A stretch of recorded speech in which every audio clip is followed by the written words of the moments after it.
We're live. Hey everyone, welcome to the Lost Together podcast. I'm Joe, and this is still my journey to try to convince Morgan that Lost is one of the greatest TV shows ever written, produced, acted in, shot in Hawaii. Divergent stories, crazy stuff starting to happen, kind of TV show that anybody has ever seen. Today we're talking about the 33rd episode overall, which is the 8th episode of Season 2, Collision. It was originally aired on November 23rd, 2005, and stars kind of flashback of Ana Lucia, which, if anybody paid attention last time, what were you calling her? Ana Luisa. Yeah, Ana Over Luisa. and over again, yeah. I just could not get it. And I also was calling her Anna Luisa. Yeah. Ana Lucia. Ana Lucia. Yeah. I probably shouldn't have put that Ana Luisa thing back in your head just Yeah, I now, know. because... Well, you know, it is what it is. I should just call her AL. ALC, actually. Like Yeah. AOC? Yeah. Yeah, because she's a Hispanic woman. Is that the joke? No, it's just the initials, really. I thought that made good sense. Happy holidays. I was going to say, I was mean, wondering if we were going to talk about it. I am so disappointed, and so will all of the other Losties who have seen this, because there is an iconic scene in Lost that is kind of renowned as being a huge fan favorite that is Christmas centric, and we just haven't hit it yet. And it is not only Losty, but Christmassy. I mean, on its own could They have definitely Christmas be on the island? That's cute. So I yeah, almost got you. Not You gonna- almost told me something. not gonna happen. But it is a really great scene, and when we get to it, you're gonna really, really like it. So we're going to go ahead and get started. But I guess before we get into a recap, which this episode is great, but I feel like not a ton of stuff happens in it. So Yeah. it's one of those where A lot of backstory. a handful of action stretched out over the whole episode. Mm-hmm. Yeah. Rather than, well, first of all, what'd you think about the episode, just in It was general? good. It gave me some context on Ana Lucia. Mm-hmm. It gave me some context on why she's so friggin' hateful, which, you know, like, on this plane were a whole bunch of people with a whole bunch of trauma. Like, and it's just playing out all over the place, all over the island. Or were there not, like, normal people with, like, my mom didn't hug me as much as I wish she would have when I was a kid type trauma, instead of, like, I, killed a guy? Like, Well, I think that's kind of, in a certain way, that's the message of the show, really, is that it could have been a plane. It isn't, but it could have been a plane full of any number of people, and the trauma is going to live itself out, because our trauma lives itself out every day. Mm-hmm. So, like, whatever your specific trauma is that you've dealt with, since your childhood, that will bear itself out in your day to day. It'll bear itself out in your relationships, and certainly in a traumatic incident like a plane crash that you survive on an island with polar bears and a hydraulic monster. no, it was a turbine dinosaur. Turbine dinosaur Yeah. monster. Which now we know it's smoke. Yeah. Loud smoke. Loud smoke. A smoke monster, if you will. I'm drinking a magnesium drink. It's nasty. Why are you drinking a magnesium drink? It's called Relax. What silly thing to be drinking on. I hate that. I hate that thing. He will reuse a plastic. This is a new one. Yeah, that's not your first fill up though, is it? Of today, yeah. Really? Yeah, this is alkaline water with... Yeah, Gatorade he'll packets in. he'll carry this thing around for days, refill the same jug. He looks like he's trying to flush his system or something, like a drug addict or Well, something. I'm already married to the love of my life, so I don't need to try to impress any women or anything anywhere. And also, I'm hilarious and delightful, so like I don't need to try to make any more friends, Well, if you guys know of any like quality gallon water bottles that are not the ones with like the markings like 8 a.m. get started, 12 p.m. don't give up, like those suck. But Listen, not that anybody would buy me a water bottle, but If they did. I almost bought you one at Walmart today, but it was a 64 ounce, and that won't do. It has to be a gallon. It has to be a gallon. Not only does it have to be a gallon, but it must have a handle. So she did buy me a big metal one. No, the metal one. Oh, remember the big? Yeah, and people used to say that it looked like I was transporting a heart for. Yeah, and he would have to drink it because the handle was on top. I had to drink it like this. Just looked ridiculous. Like a baby bottle. And I was trying to make it work. Like I was trying to, and people, I was mocked relentlessly for it. The good thing about that though is that, the reason that I drink water like this is like I'm a fitness dude or whatever. And so staying hydrated is a big part of it. And so I would bring that metal one to the gym, and a big problem with water bottles at the gym is they fall over. Like people knock into them, and you set it down in a hurry or whatever, and it knocks over. And, not that bad, boy. Well, when it did, it just made a loud, obnoxious metal clang for everybody to listen to, and didn't hurt the bottle though. So my favorite bottle that I ever had broke because it had like a little nylon strap that went from the lid to the bottle, which you also bought me, and I carried it by the nylon strap, and I thought, this is awesome, right? Turns out you should not carry it by the nylon strap because it broke, and then that bottle shattered. Even though it was plastic, I don't know how it would shatter, but it did. I got that from Five Below. It was $5, and he carried it forever. I will use a thing until, forced to get rid of it. I'll drive a car until I'm Fred Flintstone in that thing, with my feet sticking out of the bottom, running it. I use stuff until it's done, So, this is true. Not that any of you asked for any of this, Yeah, but just sorry. a little digression. I wanted to ask you, by the way, a little progress report since we're, almost midway through season 2. It is my effort to convince you that it's one of the best TV shows ever made. So I'm not there yet. Top 10? Yeah, probably. Look, could you confidently name 10 series that you've seen all the way through that are definitely better than Lost? So I can name... No, not 10. Okay. I can name... Because I have like a confident top 5, but Lost is in my confident top 5. Mm-hmm. And I like them for different reasons. It's like, you can I love Mexican food, and I love steak, right? They're just different. You just want different things. And sometimes you can get steak at a Mexican restaurant. I'm talking about like a ribeye, like a proper steak, a ribeye with a baked potato and a Caesar salad and some crusty bread with fancy butter, right? Like that's what I'm talking about. I'm not talking about steak at Chipotle, but Lost is definitely. It's in my top 5, which is interchangeable. If I could binge it, it would be so much better. Oh, yes, it would be. This is difficult, and this makes watching it difficult sometimes. Yeah. Because I just want to know what's happening. Yeah. I'm going to try to find instances where it's possible to do what we did with the last episode, where it's 2 episodes in one, so we can binge. It's just that it's not that common of an occurrence. That one time it made sense because it was like a retrospective. Yeah, it didn't. Like one big long episode. Anyway, so I guess we should go ahead and get started. But I just want you to kind of keep in mind as we're talking where you think it is on your list, roughly. I don't really watch that much TV. That's so false. I watch Intervention and My 600-Pound Life in Warders. I specifically said series that you have finished. Right, and I don't know that I've even finished Severance, Friends, Handmaid's Tale, The Office, Breaking Bad. That's only 5, brother. You think all those are better than Lost? I think that they're all in the same realm as Lost. The Office is not better than Lost.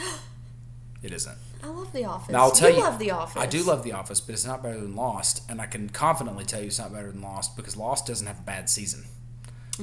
The Office has 2 bad seasons. Yeah, they do. Yeah. The Office has some dreadfully bad seasons. Yes, and yes, it does. They've got some really, really good seasons, but they've got some dreadful seasons. Bad. Looking at you, Will Ferrell. Yeah. The end of season 7, season 8, the Robert California season, and the last season, shut up, office writers. My God, trying to make Jim and Pam cheat on each other or whatever, and like, my goodness, what are you thinking? It was yucky. That is terrible writing. That show is meant for people to feel good while they watch it. What are you doing? Awful. It's like going to your doctor and he's like, I'm going to give you some medicine and also some heroin while I'm at it, and that'll work out for you. Anyway, let's get that's rolling. my gripes about The Office. So we will go ahead and get into the recap. All right. I should have known when I met Ana Lucia that she was a cop. I should have known it based on her badass attitude and her, like, tough, like, mannerisms of, like, also, she's a cop. There's a strong hint that she's a cop that you didn't even mention. The gun thing, I mean, she's It's not just how she snatches the gun, it's how she holds it. Yeah. Defensive. She's like got that. She's got both hands, one on the bottom. And she's like she's sharp. Back and forth. Yeah. Yeah. I should have known. She's a cop. I should have known. Yeah. So I was 100% not surprised when we flash back to her talking to the captain, who's her mom. What's that called? Nepotism? Nepotism. I don't think nepotism is a thing in government work. I don't think it is. Obviously not, because, I mean, don't, like, politicians have their kids working for them and stuff? Yeah, let's not get into that. We're gonna alienate our audience. But no, I'm genuinely, like, politicians hire their kids. Yeah, and sometimes pardon them. See, I wasn't even talking about Hunter Biden. I wasn't even talking about him. I was just talking about children. Well, listen, you can do it on both sides, because sometimes their dipshit sons that aren't good at anything get to get on camera on political rallies and talk too. So it's just, it's not really nepotism. They got nepo babies in politics, but I think legitimately in government work, because it's taxpayer funded and there's a process for hiring, that it's a little different than the private sector. Working, your mom is the chief of police and you work at the police station? Yeah, but the police have internal affairs. So police have literally an entire department dedicated to investigating the police that's not overseen by the captain. Well, anyway, she's talking to mommy, and she's like, I want to get back out there. I want to get back out there in the field. And her mom's like, I don't think you're ready for all that. And she's like, yes, I am, Mom. You don't even understand me. Like freaking some angsty teenager. So she goes out on a call with some dude, her partner. Who was also in The Walking Dead. He was Abraham in The Walking Dead. I thought he looked familiar. Yep. I loved Abraham. Mm-hmm. Negan, you shit. All right. He was a good character. So anyway, they go on like a domestic call, and there's a guy and a lady, and they're like fighting over a TV, and there's a baby crying, and Ana Lucia completely flips out, pulls her gun out. Mm. They should not do that. No. You should not have the guns out unless you're in like direct danger. Yeah, Well, I did look up the protocol on it, but I'll save it for the... Yeah. Well, she was obviously triggered. Completely does not listen to her partner. Gets in a lot of trouble. Whatever. So, come to find out, they're like in the middle of trying to find the person who made it so that she was having to come back to the force or whatever. Yeah. And it was... And I did not catch this when it happened. I saw it in the recap. She goes into like where you stand behind the glass and the people are like lined up in the room with the lines. Yeah. And you go like, number one, step forward. Yeah. Yeah. So there's a guy and she's like, that's not him. And her mom's like, yeah, it is. Yes, it is him. And she's like, no, it's not. I know that's not him. So then he like leaves. Yeah, because she wanted him out. Yeah, so that she could shoot him herself. Yeah. And she goes, I was pregnant. Bah, 6 shots. 6 shots. Shoots him. So obviously unhinged, this woman. And I mean, you would be, I guess. 1 for her and 5 for the baby. I don't know. But, and she mentions, too, that her boyfriend left her in therapy. Mm-hmm. Presumably over this incident. So. Yeah. Oh, yeah, because she's driving with Abraham, and he's like, how's Wibba? And she's like, it didn't work out, yeah. Yeah. Didn't work out. So, back on the island. That's the entirety of Ana Lucia's deal. Like, she was pregnant. She got shot. She killed the guy. Oh, and then, later. Sorry. Yeah, she killed the guy that shot her and made her lose her baby. That's it. So, on the island, Saeed is ready to kill her. Mm-hmm. Kill her. So, because she killed Shannon. Yeah, she shot Shannon, like, dead. She shot the Shannon. But she did not shoot no deputy. So... She was a deputy. So, anyway, Saeed's, like, on a murderous rampage. He tries to kill her with his gun that he's got. Mr. Echo knocks it out of his hands, knocks him out. And then, Ana Lucia's like, tie him to the tree. And Libby and Bernard are like, what the fuck are you doing? This is crazy. Like, what are you doing? And she's like, shut up! Everybody, shut up!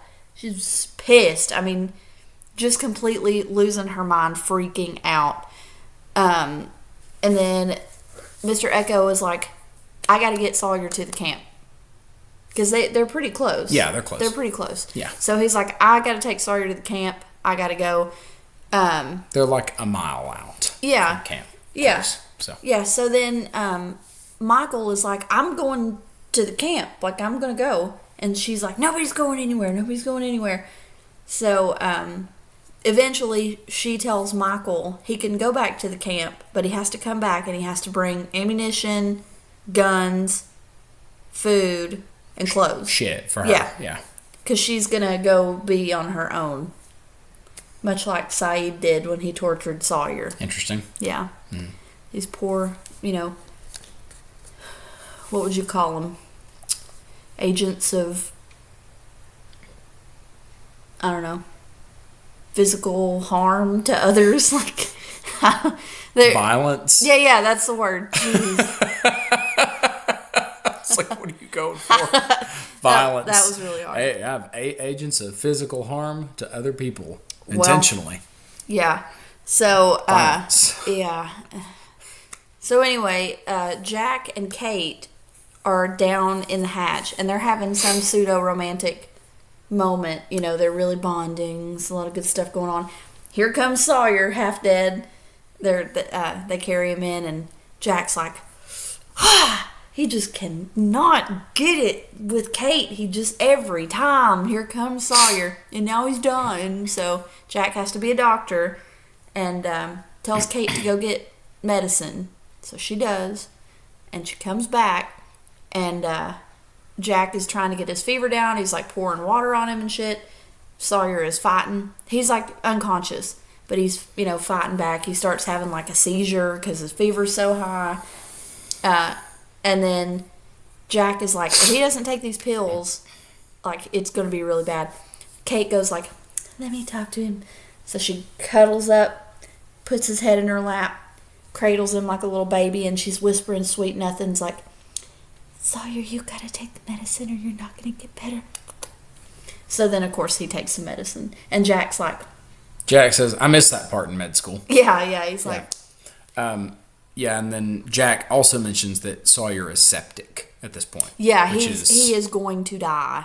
He's very, very sick. Which is one of the leading causes of death in hospitals is sepsis. I was talking about sepsis at work the other day, and I don't remember what the context was, but it's like super dangerous. Like, if you become septic, you're in some serious trouble. Yeah, so I had the guy that I knew in high school whose funeral I went to, he died of sepsis. And essentially it's down to a couple of things when you get sepsis, which is like how early they catch it that you're septic, and then also the kind of like shape you're in and how bad are you to begin with. Like, are you pretty sick to begin with and you're septic? Screwed. Yeah, right? That's bad. Are you getting over what you had and now you're septic and you're in pretty good physical condition?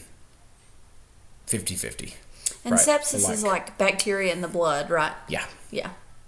Bad news bears. Yeah, I mean, and you want to talk about some heavy duty antibiotics for sepsis. So they'll give you that one that they gave me whenever I was on That the cruise blood-brain ship. barrier thing. I took it. I don't even remember the name of it, but I took it. It had some crazy. Didn't she tell us that they use it in like veterinary offices and stuff, like in dogs? I don't remember the name, but I do remember that the person on the cruise ship, who it's international water, so they're not bound by all the same things. So she gave me the medicine, and she was like, "Do not look up the side effects of this. Just take it." So I had like the what do you call it? Montezuma's Revenge. Montezuma's Revenge, and sometimes that can be caused by bacteria, and so they were like, "You really need to take this, but don't look up the side effects."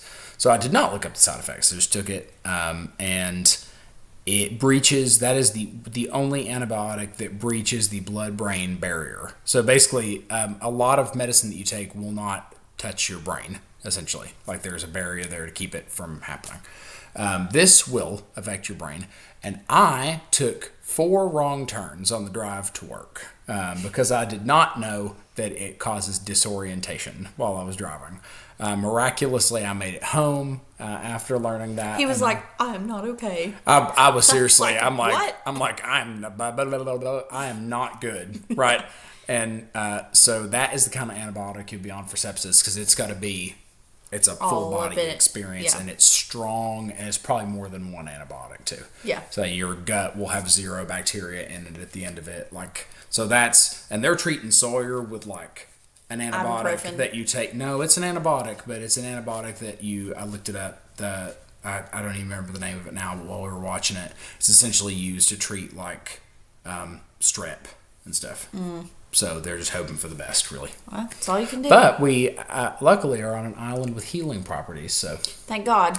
Have Locke go talk to the smoke monsters and see if they can well, do I mean something for the him. island healed him before he ever talked to anybody. That's true. So Mr. Echo, Jack and Locke and all them are like, "What the hell happened? Like, who are you, and what are you doing here?" And Mr. Echo tells them like, "Our leader shot the little blonde girl," and they're like, "Shannon," and he was like, tall. "Yeah." He's like tall and blonde. Yeah. So then they're pissed and they're like, "Take us to your leader," and he's like, "Ana Lucia made a mistake." I love Mr. Echo. I love him. I love Mr. Echo too. Yeah. He's like, "Ana Lucia made a mistake. I will take the doctor, nobody else, and no guns." So Jack, looks around, gets, one of these from Locke, and then goes. Mm-hmm. So, flashback to Ana Lucia and Saeed. Saeed has come to. Bless his heart, he just looks terrible. He looks absolutely terrible. And he's like, "You gonna kill me?" And she was like, "I don't know." And then she asks him a bunch of questions, and she asks if he has any kids. And he goes, "No. Do you have kids?" And she doesn't answer. And then she tells him the story of what happened to her. And she said that when she got shot, all she heard was a pop. And then she thought she was dead before she hit the ground. And that she still feels dead. And then she cuts him loose and like throws her machete, basically saying like, go ahead and take your revenge if you feel like you need it. And Saeed, and I was like, oh, when he said it, he said, "What good would it be to kill you if we're both already dead?" Which is one of the reasons that people thought that they were dead the whole time.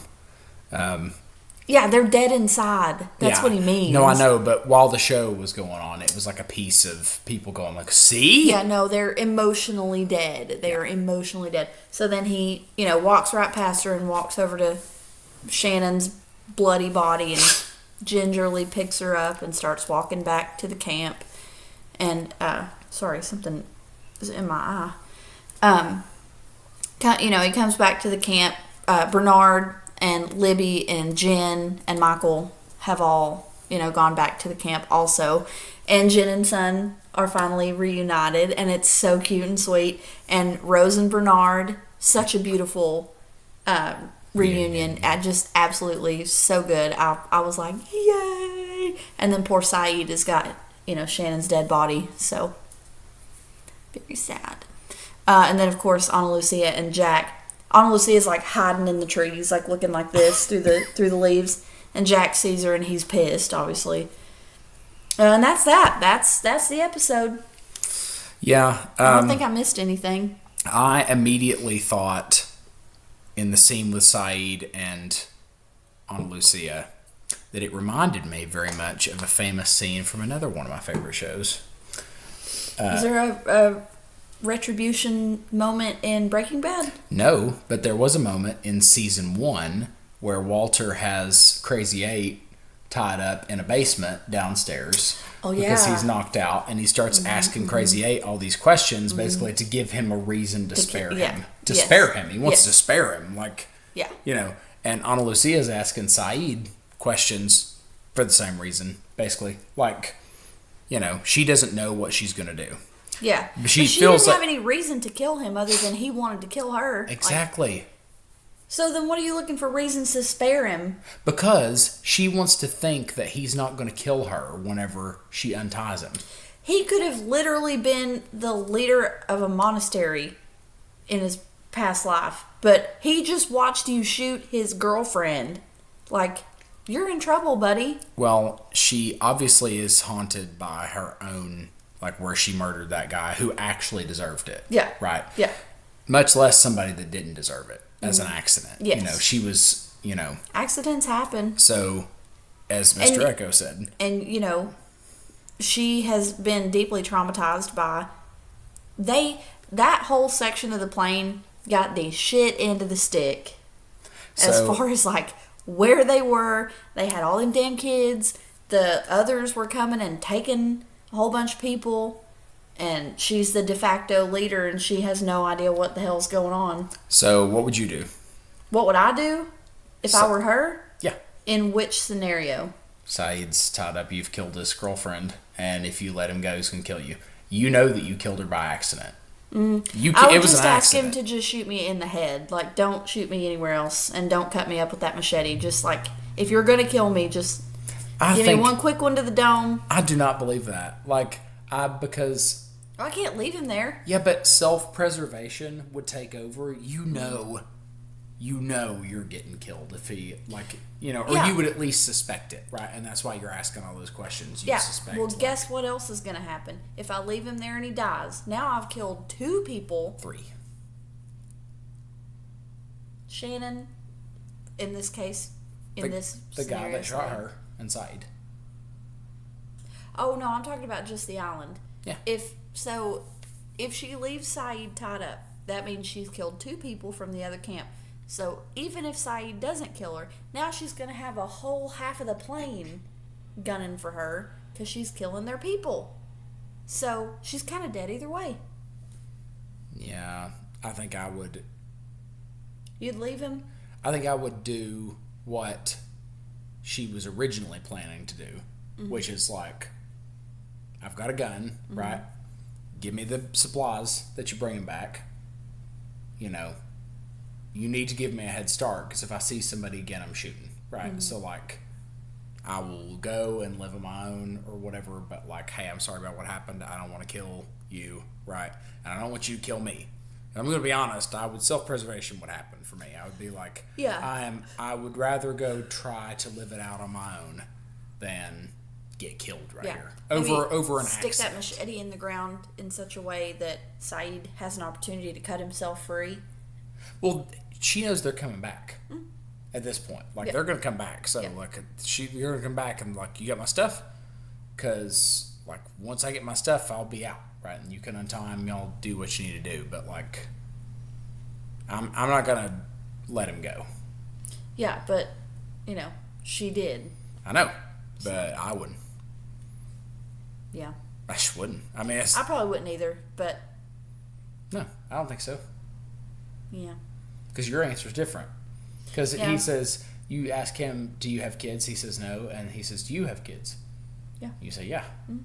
Right? What difference does that make? Does it make a difference? It absolutely makes a difference. Like, everything makes a difference. That's the point. Like, otherwise, all those questions wouldn't get asked between those 2 people. Like, she's trying to suss out stuff about the guy that she's got tied up. And he's trying to suss out the person who accidentally shot his girlfriend. Mm-hmm. Also, Saeed in this case is somebody with a checkered past, right? Torturer, right?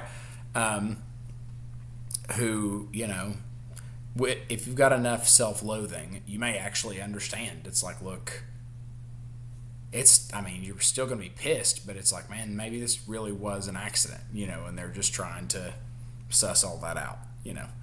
But it reminded me of the Breaking Bad scene, because they get chummy and then the plate thing happens. For those of you who have watched Breaking Bad, I won't spoil it. It's a great show. It's really, really good. Totally different vibe though. So like there's stuff about Lost that I like better than Breaking Bad. So that's why it's probably, they're right up there, 1 and 2 for me. Did a quick research while we were watching the episode. So Ana Lucia had taken her gun out on a call. Was definitely out of protocol. Yeah, you'll get in big trouble for that. Well, in American police departments, the standard is imminent harm, and it's imminent mortal harm. Yeah. So like they are going to hurt you. Yeah, self-defense basically would be. It's got to be somebody's life at stake. Mm-hmm. It's not just to get somebody to comply with an order, because they have other ways to do that. Yeah. They've got batons, they've got tasers, you know. But I actually wonder how that kind of thing is received in countries where the handgun laws are different. Because, you know, in the UK, cops don't even carry guns. Which is insane to me. I don't even understand how that would work. I mean, most of the people they're dealing with don't have guns. Like, sure they do. Most of the people they're dealing with do not have guns. Criminals? Most of the people they're dealing with. The problem in America is that any old person you run up on might have a gun on them. Mm-hmm. But on a traffic stop, most people in the UK don't have a gun. Just getting pulled over in traffic, you're not worried about getting shot in the UK. Like, it doesn't happen. And the reason I know that is because there are statistics to prove that out. Like, much, much, much less gun violence in those other countries. I actually don't know about Australia. If Australia has... Not that, I mean, it happened in LA, so it's not like it matters, but... Yeah, I am not educated on other countries and what they do. I can barely keep it together in this one, so... Well, in fairness, it was kind of a shit show. So, yeah. You know, kind of yearn for the days when Lost was on, when the worst thing we ever worried about politically was W saying something funky and colorful or whatever, you know. You'll come to my ranch. Right. I understand your concerns. I share these concerns. I like Lost. It's a really good TV show. God. It's pretty good. Oh. All right. So let's do predictions for the next show, and then we will do messages in a bottle. Okie dokie. The next episode is called What Kate Did. Wonder what that's about. Oh, it's the thing. Thank God. Yeah. It's the thing. Is it going to make me feel any different about her? Different, yeah. Like, better? Is it going to make me feel better? The problem with Kate is that you're already so dug in to... Because the problem with Kate is not just the story. It's the writing. So, like, I think that... I'll admit when I'm wrong. Yeah. I think that Kate is going to be tough for you through the series. Like, you'll like her better than you do now. Mm. But, like, Kate does some inexplicable things in this series. She seems... I think the reason that... If I ever were to put Breaking Bad ahead of Lost, and Breaking Bad was 1 and Lost was 2, it's because of Kate. But it's because Kate's, like... She seems like somebody that's just there to push the plot. Like, if Kate weren't there, they'd just, like, figure this stuff out. You know, like, they'd go, like, well... Yeah, she's just adding extra chaos everywhere she's at. It's like trying to start a fire, and you got, like, a wimpy little match, and she's like, forget that, right? And she just throws gas on it. Like, that's what Kate does in all the episodes. It's like, oh, everything's progressing, you know, at a normal speed. And Kate's like, fuck that. I'm going to do something crazy, right? Because I got problems, right? And I'm in love with the two main dudes, Yeah. right? And if Locke were younger, I'd probably be in love with him too, Props. right? But it is what it is. So it is what Kate did, and it's about the thing. What Kate did. What do you think is the big reason that she's running from the cops? Well, it's not that she's killed somebody, which is fucking crazy, because that's a pretty terrible thing to do. 4. You know. What? 4. That wasn't my guess. Okay. Yeah, I don't know. I don't know what you could do that would be worse than killing somebody, unless she killed, like, a baby or something.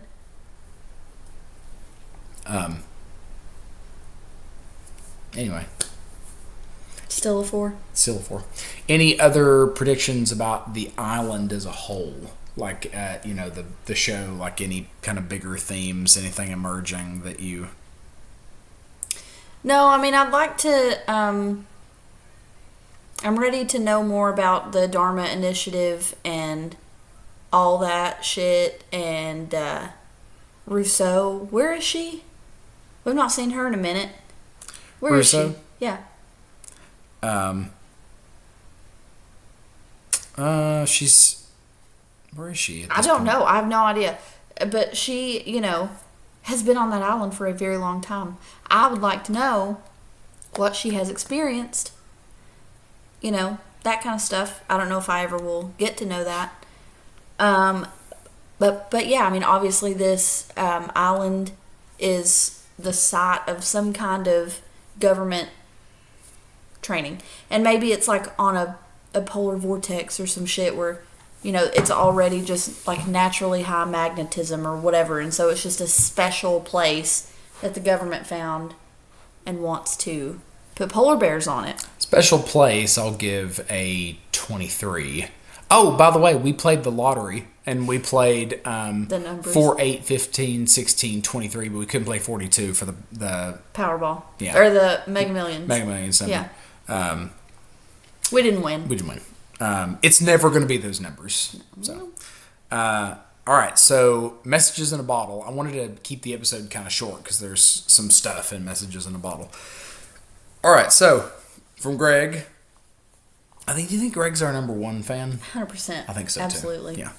I've been looking forward to you guys covering the other 48 days, as this is my most watched single episode. Details why below.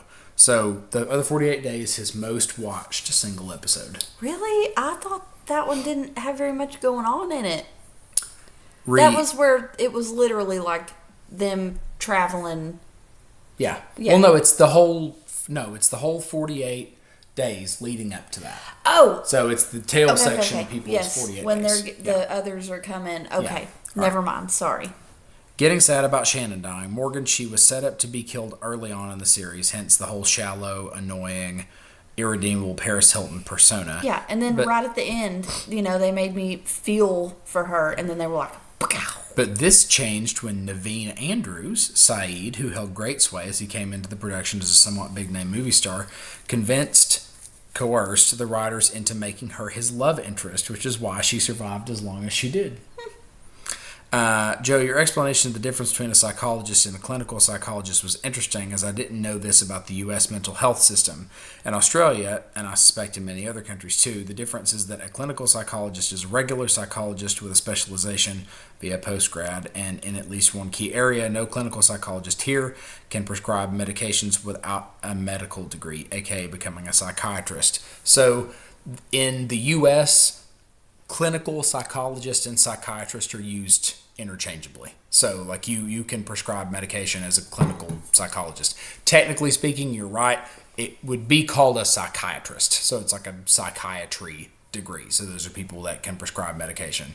But because they practice in a clinic and not just... I mean, you can go to a psychologist here. Like, we went to when we did therapy, which we believe in and think is awesome, separately, like, we went to this... It was like a house with a ton of rooms in it, and the therapists practice like in different rooms in the house.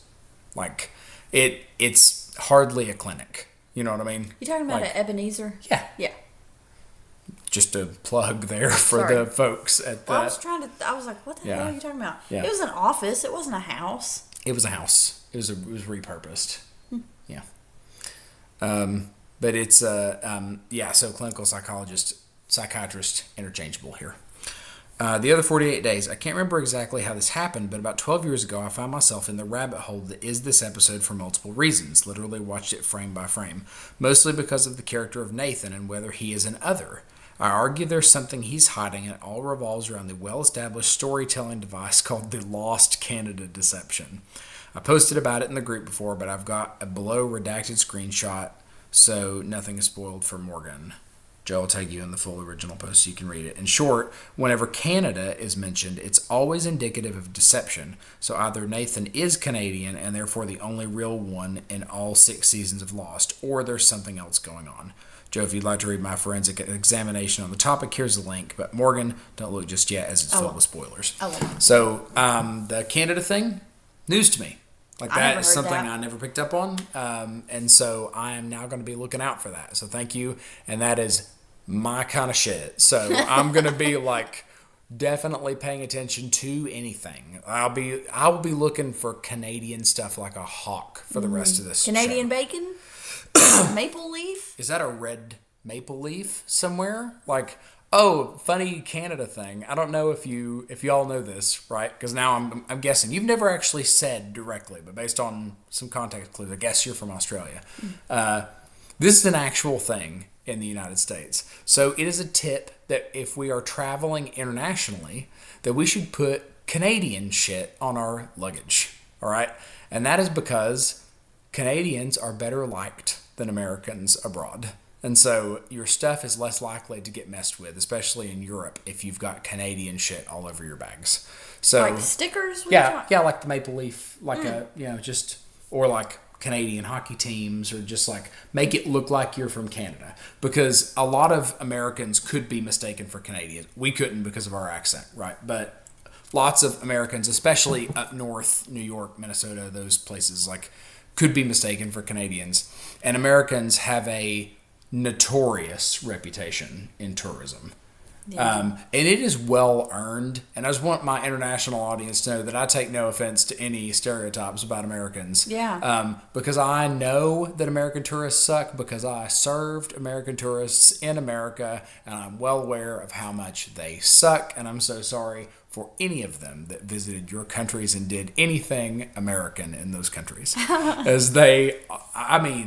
We live in a tourist town. We live in the tourist town. We live right outside of Gatlinburg. Yeah. And, Tennessee. And it's one of the most visited places in the United States. Yeah. I'm an idiot and went to the Walmart in Sevierville today, which is very close to Gatlinburg. It's the Walmart. Why'd you go to that one? You were in Maryville. You could have gone to the one in Maryville. I had to stop by the office. Okay. But, so there were empty shelves. There were empty shelves. There were so many people.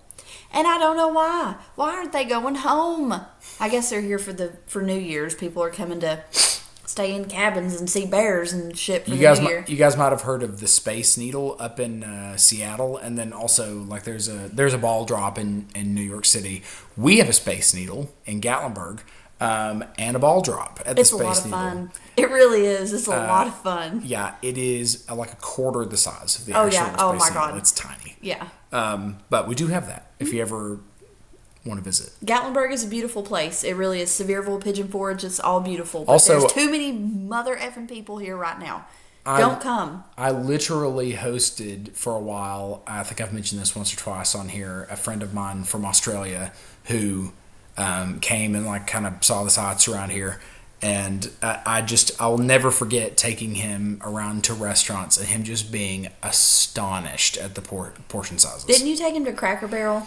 He loved Cracker Barrel, as anyone would and should. But he didn't. So it wasn't so much the food, because the Southern food is really something like it's an acquired taste. So.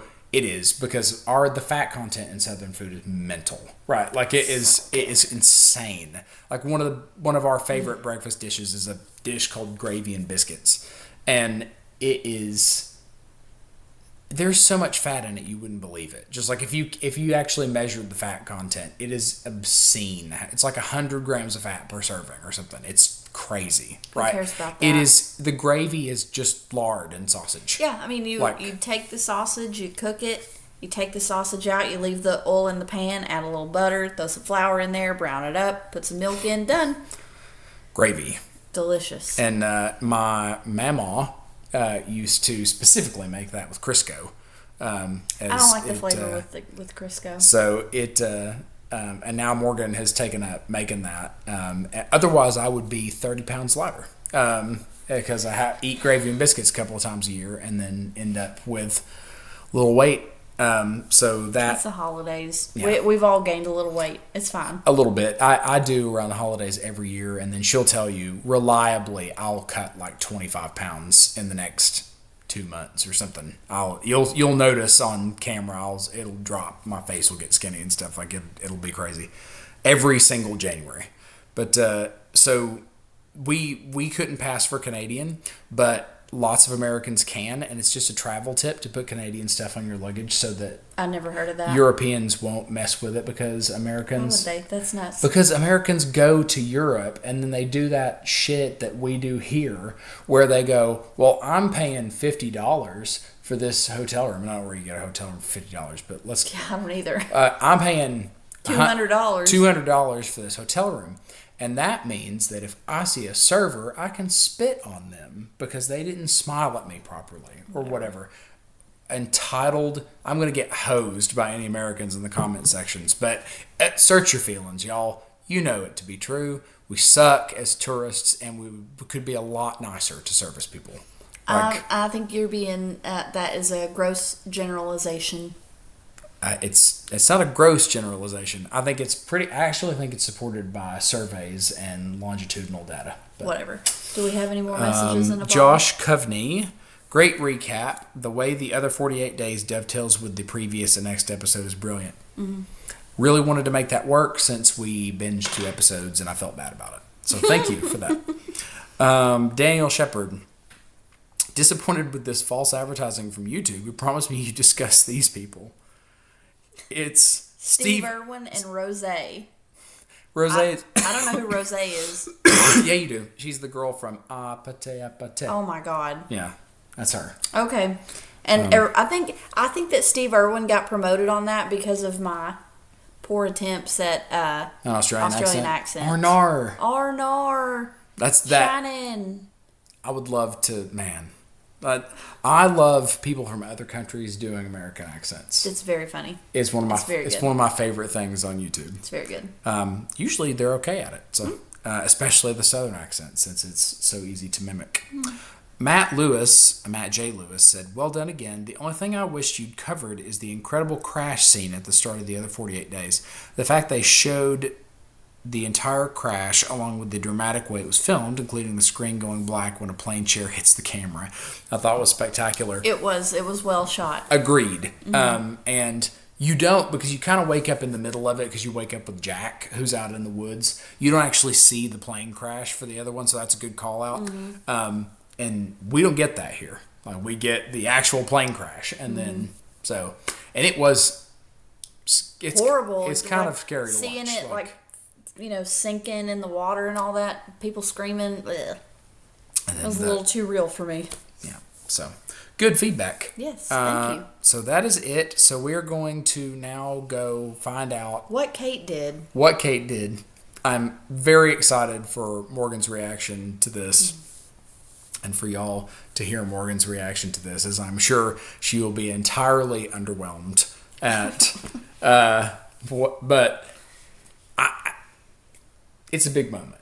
Okay. But I just mean, you don't like Kate, so she's gonna have to like perform an act of terrorism or something in order for you to be like, oh yeah, she should be running from the cops or whatever. Like, it's, I mean, she killed a dude, so.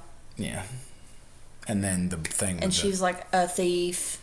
And caused the death of the guy that she loved because she was selfish and. That's what I'm talking about. Yeah. She killed that guy. Oh. All right. Well. She didn't kill the guy in the bank. She just shot him in the legs. Mm-mm. So she did kill a guy. Cool. Let's find out. See you in another life, brothers.